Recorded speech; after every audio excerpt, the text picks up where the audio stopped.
Salut à tous. Bon, me voilà sur la voiture de madame, une Opel Agila B, qui a les essuie-glaces arrière qui ne marchent plus. Donc, subitement, du jour au lendemain, ça n'a plus marché. Donc, qu'est-ce que j'ai fait? J'ai enlevé le cache. J'ai enlevé ça. J'ai trouvé entre le noir et le jaune 12 volts permanent. Le noir étant la masse, le jaune étant le plus. Et sur le orange, j'avais toujours 0, que j'actionnais ou pas. Je me suis dit, au plus simple, on va changer le moteur. J'ai acheté un moteur. Seulement, quand je l'ai branché, il s'est avéré qu'il ne se passait rien non plus. Et là, je me suis dit, petit souci. J'ai commencé à chercher sur Internet toutes les informations concernant fusibles, relais. Donc, cherchez pas les relais, impossible à savoir où est-ce qu'ils sont. Les fusibles, eh bien, l'essuie-glace avant et l'essuie-glace arrière, c'est le même fusible, numéro 8. Vu que mes essuie-glaces avant fonctionnent, je me suis dit, c'est pas ça. Et j'ai ouvert, hop, ici. Côté fusible, j'ai quelques relais, mais c'est vraiment que l'AB moteur, concernant l'AB moteur. Donc, pas ça non plus. J'ai ouvert la boîte à fusible ici, qui est cachée tout là-bas. Attendez, je sais pas si je vais vous la montrer. Voilà, la boîte à fusible, elle est là. Je regarde la notice, F8, fusible essuie-glace. Il y a des relais derrière. Je me suis dit, punaise, le relais est derrière. À sortir, ça tient par une vis qui est cachée ici. Hop, là. Une autre qui est exactement pareille à l'opposé, assez accessible. J'ai commencé à enlever le cache là, j'ai enlevé la vis ici, j'ai enlevé le câble du capot pour y accéder. Impossible à sortir. Donc je me suis dit, je vais quand même entendre mon relais faire un clic-clic, au moins de l'essuie-glace avant, parce que il y a un relais pour chaque. Et il s'avère que le relais d'essuie-glace, je l'entendais au niveau du volant. Donc, dans ce petit boîtier. Et quand on enlève le petit cache là, qui apparaît la carte électronique, on constate qu'il y a un relais là et un autre. Le premier fait clic-clic, on voit bien une variation de tension dessus. Et le deuxième, il faut aucun bruit. Donc le relais est dans cette commande. Ce que je vais faire, c'est que je vais commander un nouveau boîtier sur Ovoco, je pense. S'ils en parlent sur YouTube, moi je ne connais pas, donc je vais inaugurer, comme on va dire. Et du coup, je vais le changer en espérant que ça marche. Et si ça marche bien, celui-ci je le démonterai, je le remplacerai. Parce que c'est des petits relais électroniques. Je pense que ça coûte pas bien cher. Ça va me coûter, je vous dirai à la suite de la vidéo. Comment ça se met? C'est assez simple. C'est cet ergot-là qu'il faut appuyer pour le déclipper dans cette encoche là. Et pour le remettre, c'est un système de glissière. Hop, hop, hop. Le connecteur il est là, on ne peut pas se tromper. Il faut appuyer ici pour le déclipper et pour le reclipper. C'est simple. C'est comme ceci. Il y a le cache dessus qui est juste posé. Alors j'ai baissé le volant, bien sûr, pour avoir un maximum d'accès. C'est pas gagné. Enfin bref. Si je réfléchissais un peu, ouais non c'est bien ça. On passe dedans, on fait coulisser ça, voilà. Là il est en place. En dessous, pareil, on remet. Il y a une vis qui se situe par là. Et après, il y a les deux vis qui sont ici. Plutôt là. Donc il faudra tourner le volant. Un là, il y en a un autre ici.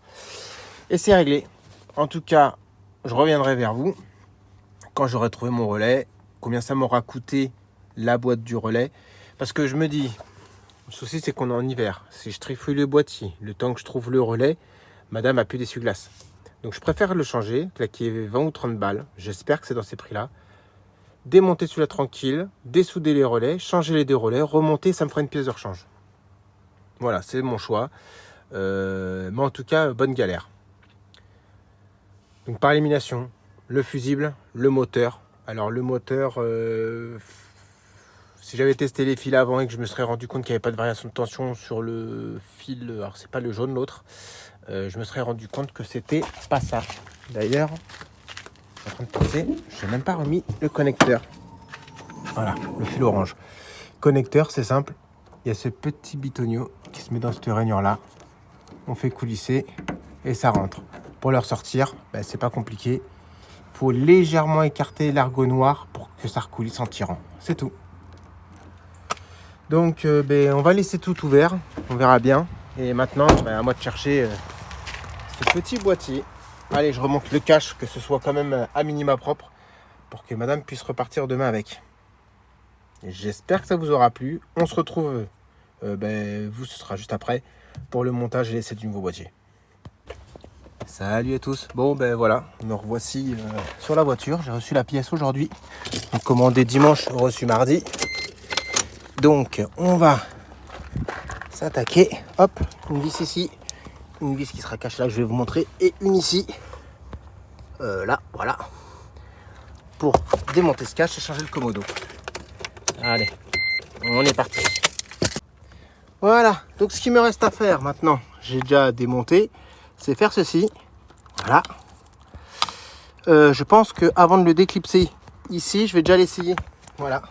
Alors, super bien emballé. Rovoco, merci. Alors, elle vient de France, cette pièce. Elle est super bien emballée, super rapide. Donc, je suis pas sponsorisé par Rovoco. Mais bon, j'ai plus qu'à reconnecter, je vais faire les essais. Salut à tous. Bon, j'ai trouvé la panne de mon essuie-glace. Opel Agila B.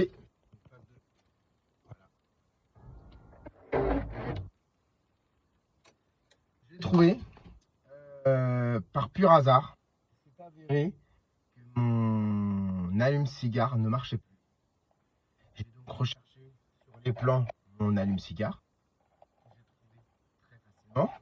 Le fusible numéro 5 dans le compartiment de l'habitacle. C'était un 15 ampères qui était cramé. J'ai mis un 10 pour me dépanner parce que j'avais pas d'autres fusibles. Et quand j'ai remis le contact, j'ai entendu l'oustique derrière là, manœuvrer. Sur tout le site que j'ai cherché, on m'a parlé du fusible qui faisait essuie-glace arrière et avant ensemble, mais je comprenais pas parce que les essuie-glaces avant ils fonctionnent. Les pompes lave-glace fonctionnent aussi. Mais l'arrière marchait pas. J'ai changé le moteur, c'était pas ça. J'ai changé le commutateur, c'était pas ça. Le commodo. Je me suis dit, il doit avoir un relais, je sais pas où il est. J'étais à deux doigts de prendre rendez-vous chez mon mécano d'électricité. Je me suis dit, bah lui, il va trouver. Hein. Et en fin de compte, l'essuie-glace arrière, il est sur le fusible qui gère les rétroviseurs électriques et qui gère aussi l'allume-cigare. J'ai découvert ma panne, par chance. Je pense que c'est intéressant que tout le monde le sache. Et ben, malheureusement, c'est pas les gens sur Internet qui disent des bêtises, c'est carrément les schémas constructeurs. Ils parlent pas de l'essuie-glace arrière, ils parlent juste essuie-glace, lave-glace, tel fusible. Tu y vas, tu regardes. Par contre, j'ai un autre problème. Apparemment, le dégivrage arrière marche pas. L'essuie-glace, c'est le principal déjà. Voilà. Bon, ben, je vais vous mettre le topo de toute ma vidéo, de toutes mes recherches. Regardez sur ma chaîne ce que j'ai mis. Parce que je vais vous faire un topo de tout ça. Et puis, l'anecdote. Les infos sur Internet, les infos sur le constructeur ne spécifient pas l'essuie-glace arrière qui dépend de l'allume-cigare et des rétroélectriques. Il fallait faire le lien quand même. Enfin bref, allez, ciao, abonnez-vous si vous avez aimé, likez, faites des commentaires. Et puis à très vite. Ciao.